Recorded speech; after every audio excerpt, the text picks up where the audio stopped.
नमस्कार विद्यार्थी मित्रांनो, मी अशोक पवार तुमचं सगळ्यांचं स्वागत करतो आपल्या वर्ल्ड ऑफ सायन्स म्हणजे सायन्स बाय अशोक पवार या ऑनलाईन प्लॅटफॉर्मवरती।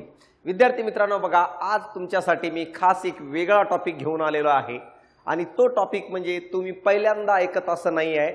शाळेत असताना पासून ते आतापर्यंत एक शास्त्रज्ञ ज्याला आपण काय आहे पर्सन ऑफ सेंचुरी म्हणून ओळखत असतो, महान शास्त्रज्ञ तुम्हाला या फोटोमध्ये दिसत असेल आणि ही प्रतिमा तुमच्या जीवनामध्ये अनेक वेळेस तुम्ही पाहिली असेल।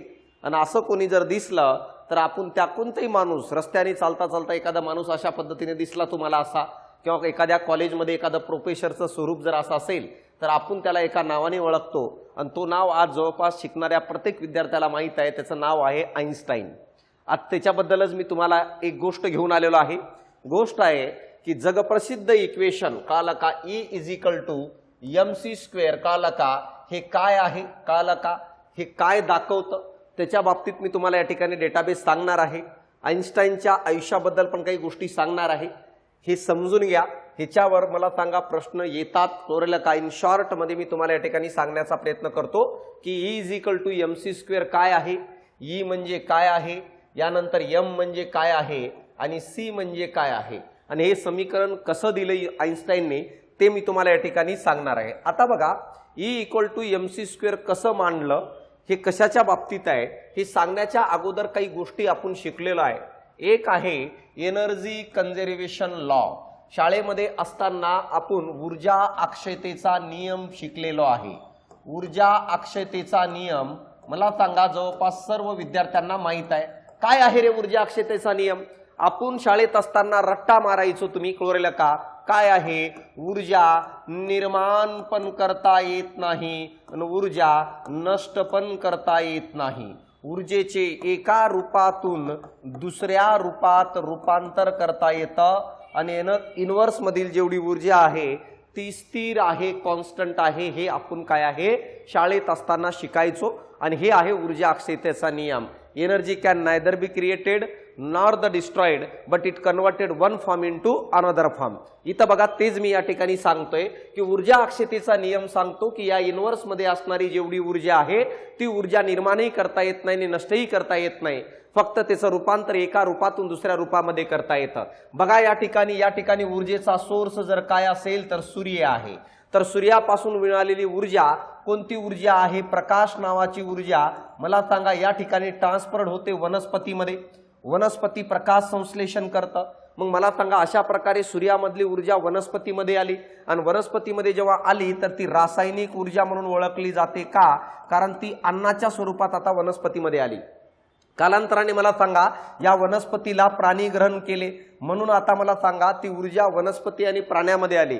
कालांतराने मला सांगा ती वनस्पती आणि प्राणी जेव्हा मेले किंवा त्यांचा मृत्यू झाला तर ते जमिनीत जर गाडले गेले तर मला सांगा फोसाईलच्या स्वरूपामध्ये, जीवाश्मच्या स्वरूपामध्ये ती जमिनीखाली गाडले गेले, ज्याच्यामध्ये दगडी कोळसा असेल, ज्याच्यामध्ये मला सांगा खनिज तेलाच्या स्वरूपात पेट्रोलियम डिझेल असेल किंवा नैसर्गिक वायूच्या रूपात। मग अशा प्रकारे प्राणी आणि वनस्पतीच्या शरीरातली ऊर्जा जमिनीत गाडली गेली, नंतर मानवाने त्या जमिनीतून त्या ऊर्जेला बाहेर काढलं म्हणजे कोळसा, पेट्रोल, डिझेल, नैसर्गिक वायू वगैरे, आणि नंतर पॉवर प्लांट मध्ये त्याला जाळलो, त्याच्यातून उष्णता ऊर्जा तयार झाली आणि त्या उष्णता ऊर्जेचं रूपांतर विद्युत ऊर्जेत केलं आणि त्यानंतर ती विद्युत ऊर्जा आपल्या घरामध्ये आली, ज्या ऊर्जेच्या साहाय्याने मला सांगा मी तुम्हाला या ठिकाणी शिकवण्याचा प्रयत्न करतोय मित्रांनो।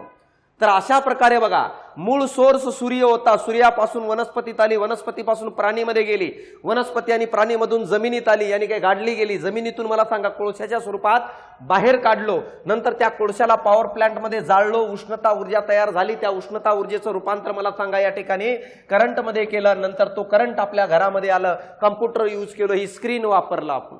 तर याच्यामध्ये तुम्हाला असं कळालं का कुठून तरी ऊर्जेची निर्मिती केली? नाही, ऊर्जेचा मूळ सोर्स होता सूर्य आणि तीच ऊर्जा फिरत आहे, म्हणजे याचा अर्थ ऊर्जेला नष्ट करता येत नाही, याचा अर्थ ऊर्जेला निर्माण करता येत नाही। हे कोण सांगतं? तर एनर्जी कन्झर्वेशन लॉ सांगतो। हे पहिलेच माहित होतं मित्रांनो, ऊर्जा निर्माणही करता येत नाही आणि ऊर्जा नष्टही करता येत नाही। नंतर एक नियम आला, कोणता नियम? मास कन्झर्वेशन लॉ काय आहे, ज्याला काय म्हटलं जातं? याला म्हटलं गेलं की वस्तुमान नष्टही करता येत नाही आणि वस्तुमान निर्माणही करता येत नाही। या युनिव्हर्स मध्ये असणारा जेवढं वस्तुमान आहे तो फिक्स आहे मित्रांनो। म्हणजे आता माझ्या हातामध्ये पेन आहे, या पेनला निर्माणही करता येणार नाही, नष्टही करता येत नाही। या पेनचं जेवढं वस्तुमान आहे या युनिव्हर्स मध्ये असणार म्हणजे असणार, याला नष्ट करता येत नाही मित्रांनो। मग अशा प्रकारे मला सांगा, मग पहिलं कळालं की ऊर्जेला निर्माण करता येत नाही, नष्ट करता येत नाही, नंतर कळालं वस्तुमानाला निर्माण करता येत नाही, नष्ट करता येत नाही। परंतु या ठिकाणी बघा, या ठिकाणी एक डायग्राम दाखवलेली आहे, या ठिकाणी लाकूड जळताना आपल्याला दिसतंय मित्रांनो। मग मला सांगा, मी जर तुम्हाला अशा पद्धतीने 10 किलोग्रॅम वस्तुमानाचा एक लाकूड दिलो, कळालं का? तुला म्हणलो बाळ या लाकडाच्या शेजारी बस, मी आलो 10 मिनिटांनी जाऊन आणि या लाकडाला हळूच मला सांगा मी जाळून दिलं, याने ज्वलन केलं मित्रांनो। या ठिकाणी तू बसलेला होता आणि अशा प्रकारे, आणि या लाकडाकडे तू काय मित्रांनो माहित आहे का, पाहत होता। तर अशा प्रकारे हे लाकूड हळूहळू जळायला सुरुवात होऊन गेलं। जेव्हा मी रिटर्न आलो तेव्हा मला सांगा या लाकडाचं उरलेलं भाग फक्त आणि फक्त 2 kg शिल्लक होता। 8 किलोग्रॅम मला सांगा वस्तुमान या ठिकाणापासून गायब झालेलं होतं। मी तुला म्हणलं भाऊ, मी जाताना तुला 10 किलोग्रॅमचं लाकूड देऊन गेलतो, आता आलो तर मला 2च किलोग्रॅम दिसतंय, सांग 8 किलोग्रॅम लाकूड कोणाला विकलास? तू पुढून सांगितला, सर शपथ घेऊन सांगतो मी इथंच बसलेलो होतो, कोणी आला पण नाही, कोणी गेलं पण नाही, आणि लाकूड कसं काय गायब झालं मला कळना। तू म्हणला सर लाकूड नष्ट झालं। मी म्हटलो की मास कन्झर्वेशन लॉ काय म्हणतो? मास कन्झर्वेशन लॉ म्हणतो की वस्तुमान नष्ट होत नाही आणि वस्तुमान निर्माणही करता येत नाही। मग सांग 8 किलोग्रॅम वस्तुमान कुठे गेला? तर हे तर प्रश्न पडलं। मग मी त्याला हळूच विचारलो, घाबरू नको, खरं खरं सांग, मी गेल्याच्या नंतर तुला असं काही वेगळं वाटलं का? त्यांनी सांगितलं, सर मी लाकडाच्या एकदम जवळ बसलो होतो, जसं जसं लाकूड पेटायला लागलं मला जास्त झळाव यानी उष्णता व्हायला लागली, गरमी व्हायला लागली, म्हणून मी दूर जाऊन बसलो। म्हणजे मला गरम जाणवत होतं, म्हणजे मला उष्णता जाणवत होते, म्हणजे याचा अर्थ लाकूड जळत असताना मला सांगा बाहेर उष्णता ऊर्जा पडत होती। ही गोष्ट पहिल्यांदा अल्बर्ट आइन्स्टाईनला समजली। काय समजली? की जो लाकूड या ठिकाणी नष्ट झालेला होता त्या लाकडाचं रूपांतर ऊर्जेमध्ये झालतं। म्हणजे याचा अर्थ पहिल्यांदा आइन्स्टाईनला समजलं की एखादं वस्तुमान नष्ट होऊ राहिलं म्हणजे याचा अर्थ तो नष्ट होत नाही, तर त्या वस्तुमानाचा रूपांतर ऊर्जेमध्ये झालेला असतं। आणि या ठिकाणी तीच गोष्ट, जो 8 किलोग्रॅम वस्तुमान लॉस झालतं लाकडाचं, तर त्याचं रूपांतर कशात झालेलं? ऊर्जेमध्ये झालेलं। जळाल्याच्या नंतर उष्णता ऊर्जेत झालं। आणि अशा पद्धतीने आइन्स्टाईन यांनी पहिल्यांदा सांगितलं की एखाद्या वस्तुमानाला लॉस करता येत नाही, म्हणजे नष्ट करता येत नाही, परंतु वस्तुमानाचं रूपांतर ऊर्जेमध्ये होतं आणि ऊर्जेचं रूपांतर वस्तुमानामध्ये करता येतं। जशी आपली डेड बॉडी आहे, तर आपल्या डेड बॉडीचं रूपांतर ऊर्जेमध्ये करता येतं आणि ऊर्जेचं रूपांतर वस्तुमानामध्ये करता येतं मित्रांनो। मग अशा प्रकारे जर बघितलं, मग आइन्स्टाईननी जगासमोर सांगितलं कायच रे, मास यानी काय रे, वस्तुमान, वस्तुमान कळलं का? आणि मित्रांनो माहित आहे का, एनर्जी यानी ऊर्जा, या दोघांचा रिलेशन मला सांगा आइन्स्टाईन यांनी सांगितलं। याच रिलेशनवर डिपेंड आहे मित्रांनो माहित आहे का, अणुबॉम्ब किंवा अणुबॉम्बचं तत्व। मग काय सांगितलं आइन्स्टाईन यांनी? सांगितलं की जेवढं काही वस्तुमान जो आहे, वस्तुमान मला सांगा लॉस होईल, तेवढं रूपांतर मला सांगा त्याचं ऊर्जेत होतं। आणि अशा प्रकारे पहिल्यांदा कळालं की वस्तुमानाचं रूपांतर ऊर्जेत करता येतं आणि ऊर्जेचं रूपांतर वस्तुमानात करता येतं। ही गोष्ट मला सांगा आइन्स्टाईन यांनी जगासमोर पहिल्यांदा मांडली। म्हणजे याचा अर्थ या जगामधली जी ऊर्जा आहे ही ऊर्जा कोणावर डिपेंड आहे? तर ही ऊर्जा डिपेंड आहे मित्रांनो वस्तुमानावर। पहिल्यांदा रिलेशन कळालं वस्तुमान आणि ऊर्जेचं काय आहे, आणि हे कुणी मांडलं? तर हे आइन्स्टाईन यांनी सांगितलं की वस्तुमान आणि ऊर्जा एकमेकाच्या संबंधित आहे। वस्तुमानाचं रूपांतर ऊर्जेत करता येतं, ऊर्जेचं रूपांतर वस्तुमानात करता येतं। मग या ठिकाणी बघा E इज इक्वल टू मला सांगा mc स्क्वेअर. m म्हणजे काय रे? लॉस झालेला वस्तुमान. जेवढं जास्त वस्तुमान लॉस करताल मला सांगा ऊर्जा तेवढी जास्त निर्माण होईल. पुढं या ठिकाणी दिलेलं आहे c स्क्वेअर. c म्हणजे काय आहे? Speed of light. मग प्रश्न पडला असेल काही विद्यार्थ्यांना, सर एवढं तर समजलं की ऊर्जा ही डिपेंड करते वस्तुमान, जो लॉस होणार वस्तुमान आहे त्याच्यावर, परंतु त्याला या स्पीड ऑफ लाईटच्या वर्गाने का गुणलेला आहे, का गुणाकार केलंय? ह्याच्यासाठी थोडं तुम्हाला डिटेल बघावं लागेल. मला सांगा एनर्जीच्या बाबतीत जर बघितलं तर एनर्जीचे दोन प्रकार पडत असतात. एक असते कायनेटिक एनर्जी आणि दुसरा असते कधी मित्रांनो माहित आहे का? Potential energy. कायनेटिक एनर्जी कधी असते माहित आहे का? जर वस्तुमान यानी m हा वस्तुमान जर मला सांगा गतिमान असेल तर त्यावेळेस ऊर्जा तयार होते, गतीज ऊर्जा. जसं ही पेन फेकलो मी हवेतून तर मला सांगायला गती प्राप्त झाली, त्यावेळेस काय रे? गतीज ऊर्जा प्राप्त होते. आणि मित्रांनो माहित आहे का m जर मला सांगा जाग्यावर काय रे स्थिर असेल तर त्यावेळेस ऊर्जा असते पोटेन्शियल एनर्जी. म्हणजे याचा अर्थ जो वस्तुमान म्हणतोय आपण, या वस्तुमानात मला सांगा दोन वेळेस ऊर्जा असते. एक म्हणजे काय? हा वस्तुमान एखादा आहे, जसं उदाहरणामध्ये हा चेंडू आहे, हा चेंडूला फेकल्यानंतर गतिमान असताना ऊर्जा वेगळी असते आणि हे चेंडू आपल्या जागेवर जर स्थिर थांबला तर त्यावेळेस त्याच्यामध्ये ऊर्जा वेगळी असते. तर अशा प्रकारे ऊर्जा दोन फॉर्म मध्ये आपल्याला उपलब्ध होताना दिसते. एक म्हणजे काय? ज्या वस्तुमानाचं रूपांतर ऊर्जेत करणार आहे तो वस्तुमान जाग्यावर स्थिर आहे की तो वस्तुमान गतिमान आहे, यानुसार मला सांगा ऊर्जेचे दोन फॉर्मेट, दोन रूप सांगत असतो, कायनेटिक एनर्जी आणि पोटेन्शियल एनर्जी. मग या कायनेटिक एनर्जीचा फॉर्म्युला काय आहे? कायनेटिक एनर्जी म्हणजे 1/2 mv चा वर्ग. इथं v का घेतलं? कारण मला सांगा वस्तुमान गतिमान आहे.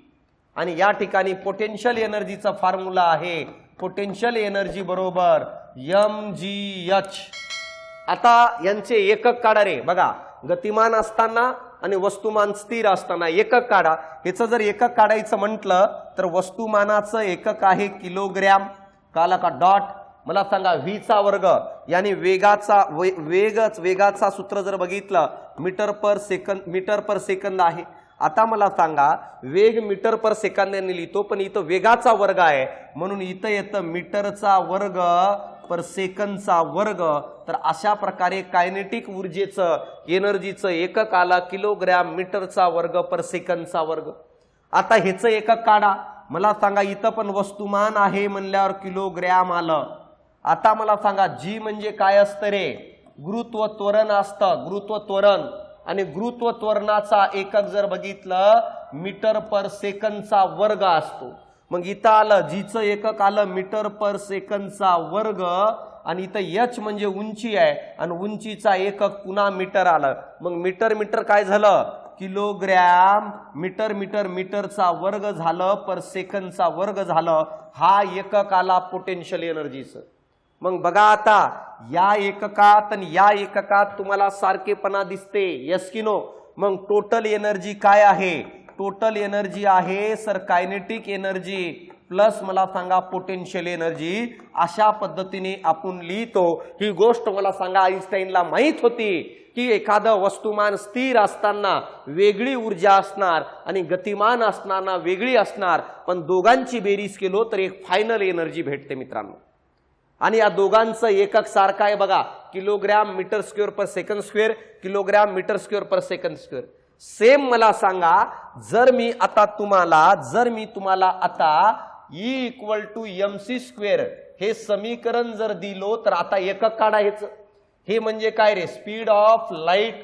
स्पीड ऑफ लाईट आहे मित्रांनो, कळालं का? लाईट आहे c म्हणजे. मग मला सांगा m चं किलोग्रॅम आणि c स्पीड ऑफ लाईटचं काय रे? म्हणजे वेगाचं एकक काय? Metre square per second square. म्हणजे याचा अर्थ मला सांगा कायनेटिक एनर्जी आणि पोटेन्शियल एनर्जीचं जो एकक होता सेम एकक आलं मित्रांनो. माहित आहे का कोणाचं? ऊर्जेचं, जो आईन्स्टाईननी त्याच्या समीकरणाद्वारे दाखवलेलं होतं. मग आईन्स्टाईन काय म्हणतो बघा, आईन्स्टाईन काय म्हणतो या ठिकाणी बघा, व्यवस्थित लक्ष द्या. आईन्स्टाईन म्हणतो की टोटल एनर्जी जी आहे, टोटल एनर्जी जी आहे ही कोणावर डिपेंड आहे, कळलं का? ही कोणावर डिपेंड आहे? रेस्ट मास एनर्जीवर डिपेंड आहे. रेस्ट, कळलं का? मास एनर्जीवर डिपेंड आहे. रेस्ट मास एनर्जी म्हणजे कळतोय का? तर मित्रांनो, रेस्ट मास एनर्जी म्हणजे काय आहे? वस्तुमान जाग्यावर थांबलेला असताना, आणि प्लस मला सांगा कायनेटिक एनर्जी असते जेव्हा तो वस्तुमान मला सांगा गतिमान असेल. आणि कायनेटिक एनर्जी म्हणजे याचा अर्थ गतिमान आहे, गतिमान आहे ह्याचा अर्थ त्याला वेग आहे. मग प्रश्न होता आईन्स्टाईनच्या समोर की या ठिकाणी कोणता वेग घ्यायचा? मग आईन्स्टाईनने घेतलं स्पीड ऑफ लाईटचा वर्ग. म्हणून E = mc² आला. E = mc² काय सांगतं? तर मित्रांनो माहित आहे का, या ठिकाणी मी तुम्हाला सांगू इच्छितो, E = mc² सांगतं की जर तुम्ही वस्तुमान लॉस करत असाल तर मला सांगा तेवढी जास्त ऊर्जा तयार होईल. वस्तुमान लॉस करा. जसं लाकूड दिलो मी तुम्हाला, 20 किलोग्रॅम लाकडाला जाळून टाका, तेवढं वस्तुमान लॉस झालं म्हणजे तेवढी ऊर्जा बाहेर पडेल. आता मला सांगा ह्याच्यावरून जर मास काढायचं असेल तर काय येईल रे? मास बरोबर, कळलं का, E/c चा वर्ग. मला सांगा हा एखाद्या वस्तुमानाचं काय आहे सूत्र भेटतं, एनर्जी. आता मला सांगा, मी तुम्हाला माझ्या बॉडी बद्दल बोलतो. आता मी म्हणतो की चला की माझं वस्तुमान हा 70 kg आहे. तर हे कसं काढायचं? तर माझ्या शरीरातली ऊर्जा घ्यायची, कळलं का, आणि त्या ऊर्जेला स्पीड ऑफ लाईटनी मला सांगा डिवाइड करायचं त्याच्या वर्गाने, तर मला तेव्हा माझं वस्तुमान भेटतं. म्हणजे माझं वस्तुमान माझ्या शरीरातल्या ऊर्जेवर डिपेंड आहे, कळलं का? माझं वस्तुमान माझ्या शरीराच्या ऊर्जेवर डिपेंड आहे मित्रांनो. कळालं इथपर्यंत? मग अशा प्रकारे वस्तुमान जो आहे एनर्जी भागिले लाईटचा वर्ग ह्याच्यावर डिपेंड करतं. कारण या इक्वेशन वरून मला सांगा ही इक्वेशन काय आहे येऊन जातं. तर अशा प्रकारे पहिल्यांदा जगाला कळालं की वस्तुमान लॉस करा तेव्हा आपल्याला त्याच्यातून ऊर्जा तयार होताना दिसते. आणि याच तत्वावर मला सांगा, याच तत्वावर जर बघितलं तर मित्रांनो माहित आहे का अणुबॉम्बची निर्मिती करण्यात आली. कसं काय सर? तर मित्रांनो माहित आहे का अणुबॉम्ब कसं तयार केलं गेलं? मूलद्रव्य असतात काही मूलद्रव्य, जसं उदाहरणामध्ये मला सांगा हा युरेनियम आहे. युरेनियम 235 मूलद्रव्य. युरेनियम 235 मूलद्रव्याच्या केंद्रकावर न्यूट्रॉनचा मारा केला. जेव्हा या युरेनियमच्या केंद्रकावर न्यूट्रॉनचा मारा केला तेव्हा मला सांगा हा जो केंद्रक आहे आणि या केंद्रकात असणारा जो त्या मूलद्रव्याचा वस्तुमान आहे हा वस्तुमानाचं लॉस झालेला दिसलं मित्रांनो. जेव्हा 1939 ला काला का जर्मन शास्त्रज्ञ ॲटो हॉर्न, काला का ॲटो हॉर्न व स्टूसमन या दोन शास्त्रज्ञांनी पहिल्यांदा जेव्हा युरेनियमच्या केंद्रकावर न्यूट्रॉनचा मारा केला तेव्हा त्याला कळालं की युरेनियमच्या केंद्रकातून वस्तुमान लॉस होतोय आणि जेवढं वस्तुमान लॉस होत आहे तेवढी ऊर्जा बाहेर पडत आहे. हे पहिल्यांदा कळालं. हे कधी कळालं? जेव्हा आईन्स्टाईननी E = mc² सांगितलं. आईन्स्टाईननी सांगितलं की एखाद्या वस्तुमानाचं तुम्ही लॉस करा तेव्हा तुम्हाला ऊर्जा तयार होताना दिसेल. मग मला सांगा जर्मन शास्त्रज्ञ ॲटो हॉर्न आणि स्टूसमन यांनी काय केलं? युरेनियमच्या केंद्रकावर न्यूट्रॉनचा मारा केला आणि जसं त्या युरेनियमच्या केंद्रकावर न्यूट्रॉन जाऊन आदळला तेव्हा त्याच्यातलं काही वस्तुमान काय नष्ट झाला आणि नष्ट झालेला वस्तुमान मला सांगा ऊर्जेच्या रूपात बाहेर पडला. आणि अशा पद्धतीने मला सांगा मग अणुबॉम्ब तयार करण्यात आला. अणुबॉम्ब मध्ये काय होतं? अणुबॉम्ब मध्ये मला सांगा न्यूट्रॉनचा मारा केंद्रकावर करत असतात कंटिन्युअसली बंबार्डिंग आणि जेवढं बंबार्डिंग होईल तेवढं वस्तुमान लॉस होईल आणि तेवढी ऊर्जा बाहेर पडते. ती ऊर्जा अफाट प्रमाणात असते मित्रांनो. तर अशा प्रकारे अणुबॉम्ब मध्ये काय वापर करण्यात आलं आणि जेव्हा हिरोशिमा आणि नागासाकीवर अणुबॉम्ब टाकलं त्या अणुबॉम्बचं समर्थन आईन्स्टाईननी त्याच्या जीवनामध्ये कधीही केलं नाही मित्रांनो. त्यांनी सांगितलं या समीकरणाचा वापर चांगल्या कार्यासाठी करायला पाहिजे होतं पण त्याच्यानंतर हायड्रोजन बॉम्ब अणुबॉम्बच्या निर्मितीमध्ये या समीकरणाचा वापर झाला आणि मित्रांनो माहित आहे का त्यांची काय आहे निर्मिती केली गेली. तर अशा प्रकारे अपेक्षा करतो की तुम्हाला कळालं असेल की E=mc². कळाला का? हे काय दाखवतं तर वस्तुमानाचं रूपांतर ऊर्जेत कसं होतं हे समीकरण दाखवतं. आणि या समीकरणावर बेसिसच मला सांगा अनेक सिद्धांत काय आहे नंतरच्या काळामध्ये मांडण्यात आलं. मित्रांनो माहित आहे का? हे बघा, हा अल्बर्ट आइन्स्टाईन आहे. जर बघितलं तर मित्रांनो माहित आहे का ह्याचा जन्म कळाला का 14 मार्च कोरेल का 1879 ला मला सांगा अल्बर्ट आइन्स्टाईनचा जन्म झाला. जेव्हा जन्मला होता ना भाऊ, कळाला का अल्बर्ट आइन्स्टाईन हा भाऊ जन्मलं होतं ना, तर जन्मल्यानंतर मला सांगा त्याचे डोके जे आहे ना नॉर्मल मुलापेक्षा मोठं होतं. मित्रांनो असतात ना कुपोषित बालक जन्मल्याच्या नंतर डोकं मोठे हात वगैरे, म्हणजे अबनॉर्मल बेबी होता हा. अबनॉर्मल म्हणजे काय की ह्याचं वाढ आणि विकास जन्मतात तेवढं झालेलं नव्हतं. त्यानंतर जर बघितलं जनरली 2 वर्षापर्यंत मुलं बोलायला लागतात, 4 वर्षापर्यंत ह्यांनी तोंडातून एक शब्द पण काढलं नव्हतं मित्रांनो. त्यानंतर 10 वर्षापर्यंत हे स्तोत्र बोलत होतं, कळलं का, म्हणजे बोबडं बोलत होतं, स्पष्ट बोलत नव्हतं. आजूबाजूच्या लोकांना सगळ्यांना वाटत होतं की हा बुद्धीने अपंग जन्मलेला मुलगा आहे. पण मित्रांनो माहित आहे का कुठं जन्म झालतंय तर ह्याचा जन्म अशा खानदानामध्ये झाला, जर्मनीमध्ये झालता. आणि कोणामध्ये झालं तर मित्रांनो माहित आहे का, जर बघितलं तर यहुदी परिवारात ह्याचा जन्म झालता. यहुदी होता हा एक. आणि यहुदी जो आहे ना पहिलेपासूनच हुशार आहेत मित्रांनो. आज इस्रायलमध्ये बघा, कळलं का, यहुदी पहिलेपासूनच ब्रिलियंट आहेत.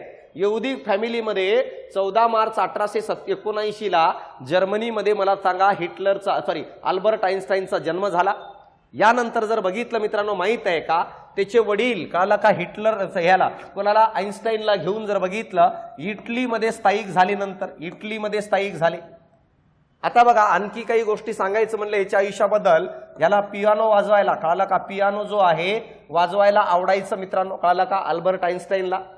इटलीमध्ये त्या ठिकाणी लहानाचा मोठा होत असताना तो 16 वर्षाचा असताना मला सांगा त्याच्या वडिलांनी कळला का आइन्स्टाईनला स्वित्झर्लंडला शिक्षणासाठी पाठवलं. जेव्हा स्वित्झर्लंडला तो गेला 16 वर्षाचा असताना मित्रांनो माहित आहे, विचार करा 16 वर्षाच्या वयामध्ये आपण काय विचार करतो रे, आपल्या डोक्यामध्ये रंगीबेरंगी विचार असतात. 16 वर्षाच्या वयामध्ये त्याच्या वडिलाला तो म्हणायचं, 16ही नाही 14 असेल कदाचित, 14 वर्षाच्या वयामध्ये त्याच्या वडिलांना म्हणायचं तो की माझं स्वप्न आहे.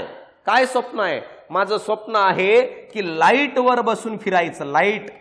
लाईटवर बसून फिरायचं, कारण लाईटचा वेग सर्वात जास्त आहे, 3 × 10⁸ एवढा आहे. आणि या लाईटवर बसून फिरायचं असं कोणाला वाटत होतं माहित आहे का? या आइन्स्टाईनला.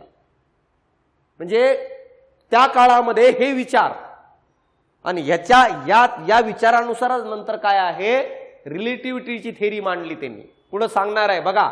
तर मला सांगा स्वित्झर्लंडला गेलं मित्रांनो माहित आहे का 16 वर्षाचा असताना त्या ठिकाणी त्याचं शिक्षण पूर्ण केलं. शिक्षण पूर्ण करत असताना तो फक्त आणि फक्त गणित आणि विज्ञान या 2च विषयात चांगले मार्क घ्यायचं, बाकी सर्व विषयात तो नापास व्हायचा मित्रांनो. यानंतर याच ठिकाणी त्यांनी शिक्षण पूर्ण केलं, याच ठिकाणी त्यांनी PhD पूर्ण केलं. नंतर याच ठिकाणी मला सांगा तो ॲज अ प्रोफेसर म्हणून मला सांगा शिकवायला सुरुवात केलं. आणि प्रोफेसर म्हणून शिकवायला सुरुवात केलं. याच काळामध्ये याच काळामध्ये त्यांनी मित्रांनो माहित आहे का E=mc² मला सांगा हे जगप्रसिद्ध समीकरण मला सांगा त्यांनी काय आहे जगाला दिलं मित्रांनो. यानंतर जर बघितलं यानंतर जर बघितलं हा तोच काळ आहे, दुसरा महायुद्धाचा काळ. हिटलर जो आहे तो सगळ्या यहुदीला गोळा करून त्याच्या कॅम्पमध्ये मारत होता.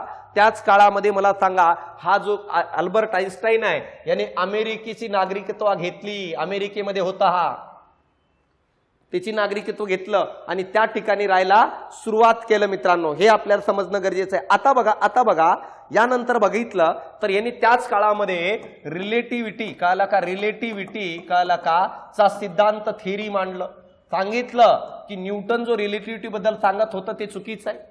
कारण रिलेटिव्हिटीच्या थेरीमध्ये ह्यांनी काय सांगितलं, ह्यांनी सांगितलं की लाईट जो आहे ना लाईट आणि टाइम हे फिक्स नाहीये, हे फिक्स नाहीये असं त्यांचं म्हणणं होतं. काय म्हणणं होतं बघा सांगतो. तो म्हणतो जर लाईटला आपण 3 × 10⁸ मीटर पर सेकंद म्हणजे सर्वात जास्त वेग आहे, या वेगाने जर आपण लाईटला पळवलं, प्रकाशाला पळवलं तर त्यावेळेस टाइम काय व्हायला लागेल टाइम स्लो व्हायला सुरुवात होऊन जातो, असं मला सांगा आईन्स्टाईननी सांगितलं. म्हणजे याचा अर्थ काय रे, जसं मी माझ्या हातात घड्याळ घेतली, मी एका यानात बसलो, त्या व्यानाचा वेग मला सांगा 3 × 10⁸ मीटर पर सेकंद एवढ्या वेगाने केलो, तर त्यावेळेस मला सांगा वेळ जो आहे तो स्लो होऊन जातं. वेळ एवढं स्लो होतो माझ्या घड्याळीमध्ये, समजा मी त्या यानावर बसलोय ज्याचा वेग 3 × 10⁸ मीटर पर सेकंद आहे, आणि समजा मी जर या वेगाने त्या यानासोबत फिरायला लागलो तर माझ्या घड्याळीचा वेग एवढं स्लो होईल, जेव्हा मी माझ्या घड्याळीनुसार 5 मिनिटानंतर खाली उतरेल तेव्हा पृथ्वीवर 100 वर्ष नाही, हजारो वर्ष पुढे गेलेली असेल पृथ्वी. हे आपल्या इमॅजिनेशनच्या बाहेर आहे. हे क्वांटम मेकॅनिक्स असेल, काला का थेरी ऑफ रिलेटिव्हिटी असेल, तर हे सगळे जे आहेत ना आपल्या इमॅजिनेशनच्या बाहेर आहे. हे आताच पॉसिबल नाही, कदाचित आणखी 1,00,000 वर्षानंतर हे पॉसिबल आहे आताच्या टेक्नॉलॉजीनुसार जर गेलं तर. बघू आणखी कोणी आईन्स्टाईन सारखं जर जन्मला तर काहीतरी वेगळं होईल मित्रांनो. तर अशा प्रकारे मला सांगा, यानंतर याच आईन्स्टाईनने फोटो इलेक्ट्रिक इफेक्ट कळला का, फोटो इलेक्ट्रिक इफेक्ट कळला का, हे पण मला सांगा एक काय आहे परिणाम सांगितलं. या कारणामुळे पण त्याला नोबेल पारितोषिक देण्यात आलं मित्रांनो. तर अशा प्रकारे मला सांगा हे सगळं. नंतर बघा जेव्हा ह्याने थेरी ऑफ रिलेटिव्हिटी सांगितली तेव्हा 1977ला मित्रांनो माहित आहे का, जो काही नासा आहे कळला का, नासा हे अमेरिकेची स्पेस एजन्सी, ह्याने एक उपग्रह पाठवलं. उपग्रह कुठं पाठवलं, ह्याने एक उपग्रह पाठवलं कुठं माहित आहे का, ही पृथ्वी आहे, उपग्रह पाठवलं स्पेसमध्ये. आता तो उपग्रह एकदम वेगाने फिरत होता अशा प्रकारे. त्या उपग्रहावर एक घड्याळ लावली कळला का, आणि पृथ्वीच्या पृष्ठभागावर एक घड्याळ घेतली. दोघांचं काटा सेम लावला अशा प्रकारे, सेम दोघांचा काटाचं सेम अंतर होता अशा प्रकारे सेम. आणि फिरल्यानंतर बघितलं गेलं तेव्हा कळालं की पृथ्वीवर असणाऱ्या घड्याळाचा काटा रेग्युलर टाइमनुसार फास्ट चालत होता, आणि मित्रांनो माहित आहे का, उपग्रहावर लावलेल्या घड्याळाचा काटा काही सेकंदाने स्लो चालत होतं. म्हणजे याचा अर्थ आईन्स्टाईन जे म्हणत होता ती खरी गोष्ट आहे. एखादी वस्तू जेव्हा तुम्ही अतिशय जास्त वेगाने गतिमान करता त्यावेळेस वेळ हा स्लो व्हायला लागतो. आणि याच तत्वाचा वापर करून आईन्स्टाईन म्हणतो आपल्याला भविष्य काळात जाता येतं, 100, 200, 1000 वर्षापर्यंत जाऊन बघता येतं काय घडणार आहे. आणि मला सांगा भूतकाळात पण जाता येतं, कारण आईन्स्टाईनचं म्हणणं आहे या जगामध्ये घडणाऱ्या काही गोष्टी हे फिक्स घडणाऱ्याच असतात. हे आपल्याला पहिले माहिती करून घेता येतं. कसं, उदाहरणार्थ माझ्या हातामध्ये हे पेन आहे, आता ह्या पेनला सोडल्यानंतर मला पडण्याच्या अगोदर माहित आहे ही पेन खाली पडणार आहे, माहित आहे की नाही रे. हे पेन जर मी सोडलो तर खाली पडणार हे आपल्याला पहिलंच माहित आहे ना, जसं मी सोडल्यानंतर तिथंच पडणार आहे. तर सेम मला सांगा या जगामध्ये जसं हा पेनला जर मी इकडे फेकलो तर मला माहित आहे कुठं जाणार आहे. म्हणजे मी भविष्यातलं सांगू राहिलो ना, माझ्या हातात पेन असताना मी सांगू राहिलो पेन सोडल्यानंतर खाली जमिनीवर पडणार आहे. मग जसं हे फिक्स आहे कुठं पडणार आहे नियमानुसार प्रत्येक गोष्ट, तसं मला सांगा युनिव्हर्स मध्ये प्रत्येक गोष्ट हे नियमानुसार बदलत जाणार आहे. तो बदल फिक्स आहे, आणि तो बदल पाहायचा असेल तर मला सांगा या थेरीनुसार आपल्याला भविष्यात जाता येतं, तसेच भूतकाळात जाता येतं, असं मला सांगा तो म्हणतो. मित्रांनो माहित आहे का, अमेरिकेचं नागरिकत्व स्वीकारायचं कारण म्हणजे काय आहे. दुसऱ्या महायुद्धामध्ये हिटलरने आईन्स्टाईनच्या नावावर जवळपास $5,000 बक्षीस ठेवलं होतं त्याला मारण्यासाठी पकडून आणण्यासाठी. कारण तो यहुदी होता, जर्मनीत राहत होता, त्यांना वाटत होतं की याचा फायदा आपण करून घ्यावं. यानंतर जेव्हा इस्रायल देशाची निर्मिती झाली कळलं का, इस्रायल देशाची निर्मिती झाली त्यावेळेस मला सांगा इस्रायलने त्याला काय अप्रोच केलं, आणि काय इस्रायलचं पंतप्रधान पदाचं त्यांना काय आहे मित्रांनो माहिती आहे का, शिफारस केली ती, पण त्यांनी काय आहे नको म्हटलं, आपल्याला याच्यात पडायचं नाही. म्हणजे काही लोक बघा कसे असतात, जेव्हा शेवटच्या काळामध्ये त्याला त्रास व्हायला लागलं, हृदयाचे प्रॉब्लेम निर्माण व्हायला लागलं, त्याला हॉस्पिटलमध्ये ऍडमिट केलं. आईन्स्टाईनचं म्हणणं होतं की मला आर्टिफिशियली जीवन नकोय, आर्टिफिशियली जीवन नकोय, नैसर्गिकपणे मला सांगा माझं शरीर जेव्हा जायचं म्हणतोय मला तेव्हाच जायचंय. यासाठी त्यांनी सर्जरी करायला विरोध केला. तर अशा प्रकारे मला सांगा जर बघितलं तर 77 वर्षाच्या जीवनानंतर मला सांगा, 77 वर्षाच्या जीवनानंतर मित्रांनो माहित आहे का, वयानंतर अल्बर्ट आइन्स्टाईनचं मृत्यू झालं. तर हे होतं अल्बर्ट आइन्स्टाईन, हे होतं त्याचं E=mc² समीकरण. अपेक्षा करतो की तुम्हाला चांगल्या प्रकारे डेटाबेस समजला असेल. असेच अनेक टॉपिक मी तुमच्यासाठी घेऊन येणार आहे जे तुम्ही बघितलंय पण तुम्हाला माहित नाही की ह्याचं मिनिंग काय आहे.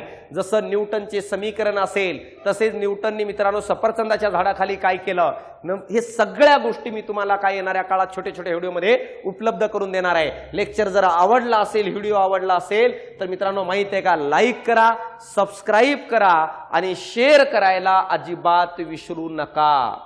तर चालतं, या ठिकाणी मी थांबतो विद्यार्थी मित्रांनो. धन्यवाद.